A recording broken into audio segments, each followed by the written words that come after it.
আজকের বিষয় হিন্দু ধর্মের প্রণাম পদ্ধতি এবং প্রণাম পদ্ধতিগুলো যে এক একটি যোগাসন এবং আমাদের শরীর ও মনের সুস্থতার জন্য সেটা আপনাদের আমি জানাবো এবং দেখাবো।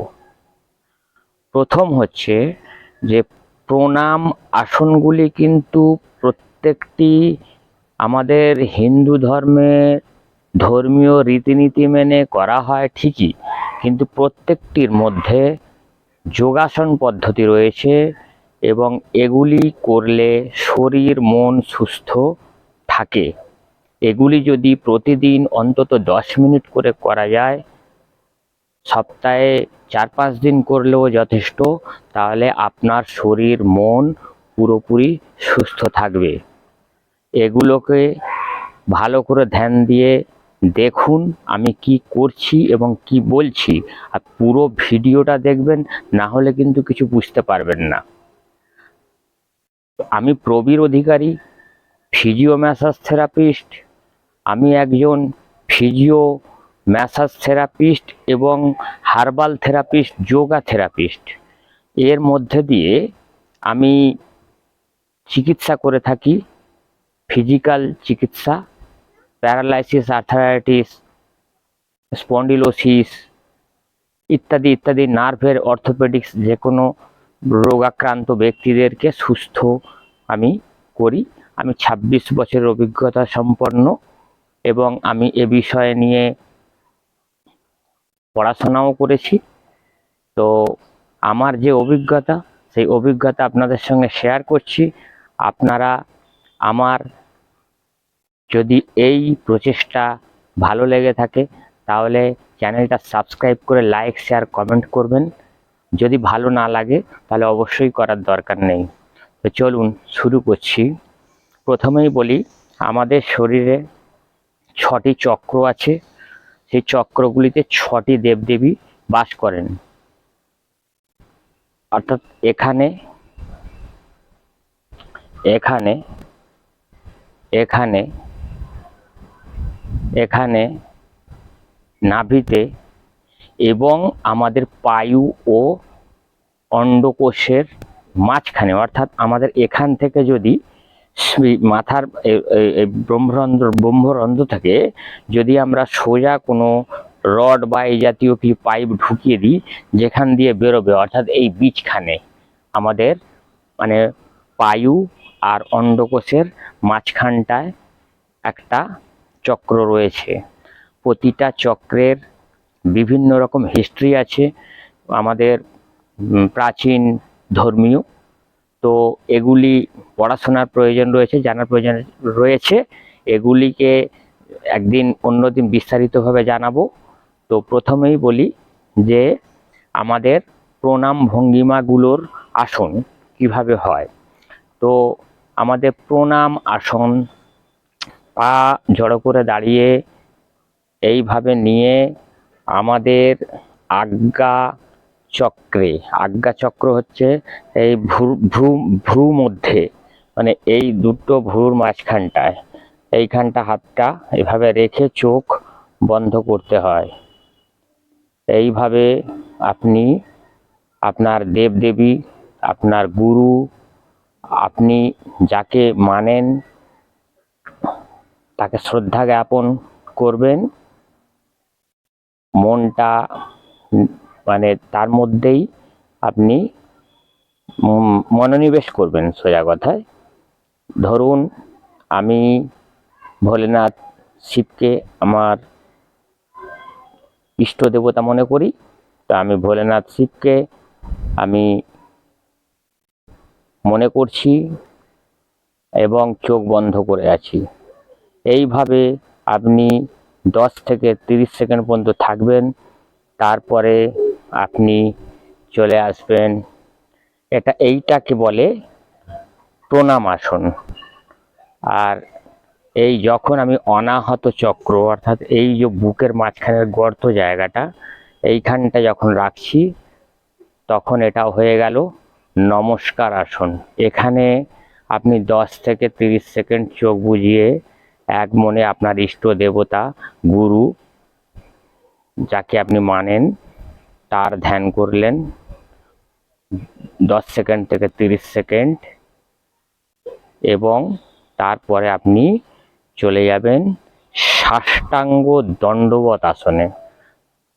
সাষ্টাঙ্গ দণ্ডবত হচ্ছে এইভাবে আমরা বসে আর এইভাবে শুয়ে পড়লাম, এইভাবে শুয়ে আপনি 10 সেকেন্ড থেকে 30 সেকেন্ড থাকতে পারেন। থেকে এরপরে হচ্ছে আপনি যে, এটা হচ্ছে সাষ্টাঙ্গ দণ্ডবত আসন। এরপরে আমি যেটা করব সেটা হচ্ছে গড় বা গড়াগড়ি আসন। এইভাবে এই একটা পা আর একটা পায়ের উপর তুলে দিয়েছি, দিয়ে এইভাবে প্যাঁচ মেরে দেখুন এই চলেছি। আবার দেখুন এইভাবেই আমি করছি, দেখছেন। আবার উল্টো দিকে পাটা কিন্তু একটার উপর একটা চলে যাচ্ছে। আবার আপনি দেখুন উল্টো দিক দিয়ে পাটা এর উপরে পেঁচিয়ে আমি ঘোরাচ্ছি।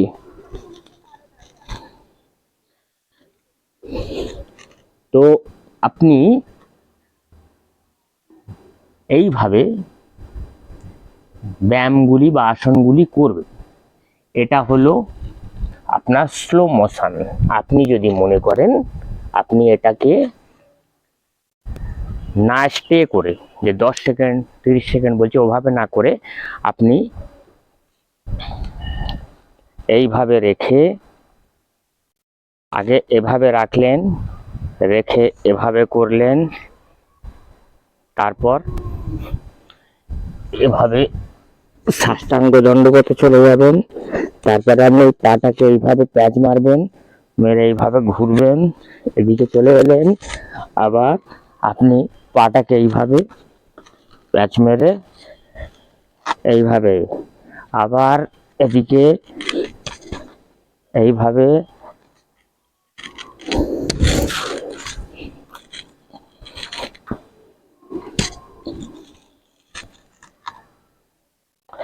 এই যোগ ব্যাপারটা আপনি করলেন, করে আবার আপনি উঠে আপনি আবার সোজা দাঁড়িয়ে পড়বেন।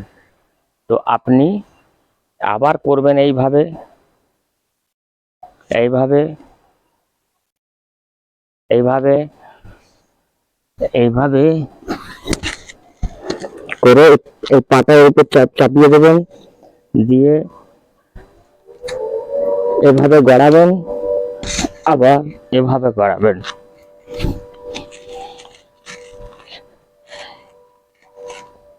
এইভাবে গড়াবেন। তো এইভাবে আপনি যদি না থেমে, অর্থাৎ এক টানা এভাবে করতে থাকেন, এইভাবে ওঠা শোয়া মানে আবার উঠে যাচ্ছি, এইভাবে যদি আপনি 10 বার প্রতিদিন করেন, সেটাও আপনার প্রচুর উপকার হবে। প্রথম উপকার যেটা হবে সেটা হচ্ছে আপনার মানসিক সুস্থতা, অর্থাৎ বর্তমানে ডিপ্রেশন, অনিদ্রা, অ্যাংজাইটি নিউরোসিস, সিজোফ্রেনিয়া, এইসব ধরনের মানসিক রোগ আমাদের মধ্যে উপস্থিত হচ্ছে। সেই মানসিক রোগগুলো হবে না, বা হলে সেটা চলে যাবে। আর শরীরের যে আমাদের বাত ব্যাধি হয়, বর্তমানে আমাদের অস্টিও আর্থারাইটিস হচ্ছে হাঁটুতে, আমাদের ফ্রোজেন শোল্ডার হচ্ছে, আমাদের ঘাড়ে কোমরে স্পন্ডিলোসিস হচ্ছে, পিঠে ব্যথা, ঘাড়ে ব্যথা, হাতে ব্যথা, কবজিতে ব্যথা, আঙুলের গাঁঠে গাঁঠে ব্যথা, অর্থাৎ জয়েন্টের যে সমস্ত ব্যথা, বা আমাদের হাত পা কাঁপা, অনেকের প্যারালাইসিস হয়েছে, সুস্থ হয়ে উঠেছেন, কিন্তু এখনো একটা সাইড প্যারালাইসিস কমজোর থাকে। সেই সেই কমজোর দূর করার জন্য এই এক্সারসাইজ বা এই যোগাসন যদি করেন অবশ্যই উপকার পাবেন। এটা আমাদের হিন্দুদের ধর্মীয় আচার, এটা ঠিকই, কিন্তু ধর্মীয় আচারটাই কিন্তু যোগাসন, অর্থাৎ সবটাই যোগ। এটা মাথায় রেখে আমার এই পদ্ধতি আপনারা ট্রাই করে দেখতে পারেন। আর যদি আপনাদের উপকার হয় অবশ্যই আমাকে কমেন্ট করে জানাবেন। আজ এই পর্যন্ত, আবার দেখা হবে পরের ভিডিওয়। নমস্কার।